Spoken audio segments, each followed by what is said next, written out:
Hey, I'm Sonya Ward, and today we're talking about relationships. You guys remember Lisa Stanfield, been around the world, and I can't find my baby? Today, respected to relationships. I want to touch on relationships that seem good, are going good, or are not going so good. Seem good, are going good, or are not going so good. So that means from healthy to falling off, you know? And so when two people are in a relationship and they both really care for each other, or one cares a lot more than the other person, and that other person um, begins to drift and entertain third parties and create these triangles, it can be very difficult for the person who is sitting snug in that position of being faithful and loyal to deal with. It can be difficult to deal with. Let me turn her down. She's distracting me just a little bit. Um, you expect that someone who tells you that this is a relationship and there's nothing to worry about and there's no one else involved to be telling you the truth and being honest. And as for those relationships where they're open and they're honest and they're direct, and or they're disrespectful, or they create something that you're uncomfortable with, but they tell you every step of the way, I'm not talking about those relationships. But I'm talking about those where two people have agreed that we're into each other and it's exclusive, no third party. And then suddenly there becomes the feeling of a third party, the evidence of a third party, the activity of the third party, the movement of a third party, and suddenly your joke is busted. Your boo is busted. You know it's no longer tucked in. Lucky, we're trying to talk about love here. Lucky, come on, have a seat. We're talking about love. Thank you. Come on, baby. And it's important too, because this heart stuff, matters of the heart stuff, is not easy to deal with. So someone's involved and you know that they're involved, and now you got someone that's in your face saying that it wasn't me, or sorry, I did it, I won't do it again, but you keep finding out that they're lying and they're still doing it, or I can't make up my mind, or whatever it is. Suddenly your nice little sweet, cozy, comfortable, trustworthy, and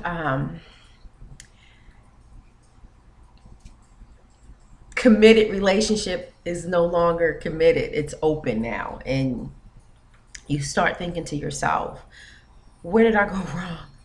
What did I do wrong? Where did I fall short? That's the first thing people start. First is the betrayal, and there's the hurt and the anger. And then when you can't really control or contain what has taken place and what's going down, the next thing that happens is, what's wrong with me? What did I do wrong? What have I forgotten? What have I lost? And it's pretty normal to question and second guess yourself. I think it's healthy to do it, not to the degree that you really start believing that because someone else has been less than loyal, that it's a you thing. It's not. It's always a them thing. When somebody else does something, if they curse you out, if they steal from you, if they abuse you, if they lie to you, if they do anything wrong to you or to someone else and you get to witness it, and they flip around and tell you it's because you, they are straight cowards. And they're not owning their own stuff, so let's not go there. When you start to question yourself, it's just normal to do that because you want to examine the entire situation and you want to kind of show this person that, hey, if it's me, if I did this, I can fix this. I love you enough to fight for our relationship, which is the hugest mistake anyone can make. I don't believe in fighting for a relationship. Tried it, lost every time. What do I mean by loss? Even if I got my mate back, meaning my boyfriend before I got married, because I don't want to make anyone think I'm talking about my husband and my husband to think that I'm referring to him and slandering our relationship. That's not what I'm talking about. But in the past, even if I got at the time the boo back, I still lost. If I didn't get the boo back, I still lost. Anytime you fight for someone's love, you've already lost. You should never be fighting for love. The only love you should fight for that is lost is self-love, because self-love drives confidence, it drives self-respect, it facilitates the persona of a person that is magnetic and confident and exuberant and bright and jovial, someone that people want to be around, someone that the thing that your mate saw in you that drew your boo to you, that's what you need to walk in. So your fight should never be in looking through the cell phone, going through personal belongings, searching the vehicle, tapping phones, putting taps on computers, trying to find out if you can access someone's call log. Those behaviors do nothing. Hiding behind bushes, following a car, putting a tracer on a car. Those behaviors drive no one crazy but you. If the person finds out, it's going to make them very uncomfortable, and you're going to be very weird, like that Perfect Guy movie. Weird. Male or female. Don't do that stuff. Weird. Psychosis, psychotic, weird. You're creating a sickness that you may not have already had. You're creating a behavior, the act of becoming obsessed with someone, or obsessed with a relationship, or obsessed with what used to be. Don't do any of that stuff. Don't beg. Don't fall on your knees. Don't cry. Don't plead. Don't give extra sex out now. Don't go and buy a whole new wardrobe and a bunch of makeup to gain the affections of the person that is kind of forcing you to compete for the love that you should have had without competition. Never do any of that stuff. That is all behaviors of a person that has become mentally sickly, obsessed with a thing.